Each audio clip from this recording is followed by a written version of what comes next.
Tonight, one of the most consequential elections ever, charting a new path for California and the nation. The votes have been cast and the results are coming in. From Southern California to Washington, D.C., from the swing states to the swing districts, the issues that matter to you most. This is your local election headquarters. You're watching KTLA's live coverage of Election Night 2024.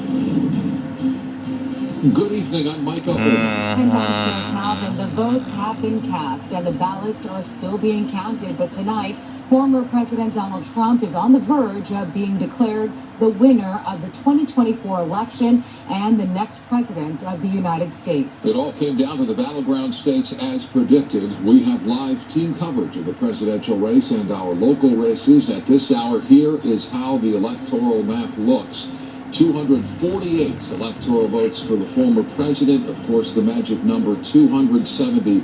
All hinging tonight on Pennsylvania, the blue wall states, Michigan and Wisconsin. Until those come in and until AP projects, it is a very close situation, one we're watching closely, and again, one that former President Trump is on the verge of winning. And we want to take a live look right now from Florida and West Palm Beach, where we see a crowd that are patiently awaiting the former president to speak and address his supporters there.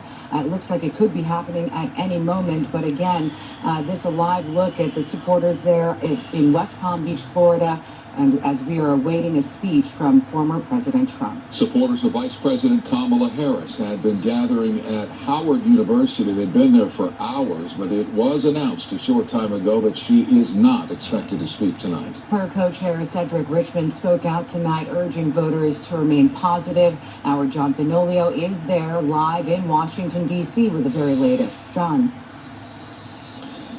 Cher and Mike, all indications were that Vice President Kamala Harris would address this crowd tonight. There was optimism, there was energy, but as the night wore on, you could see this crowd of thousands of supporters gathered here at Howard University, Kamala Harris's alma mater. Thousands of people gathered here, growing increasingly anxious as that electoral math began to shift in favor of former President Donald Trump. When it was announced that she would not be speaking, campaign co-chair Cedric Richmond came out and delivered very brief remarks to a very anxious crowd. Listen.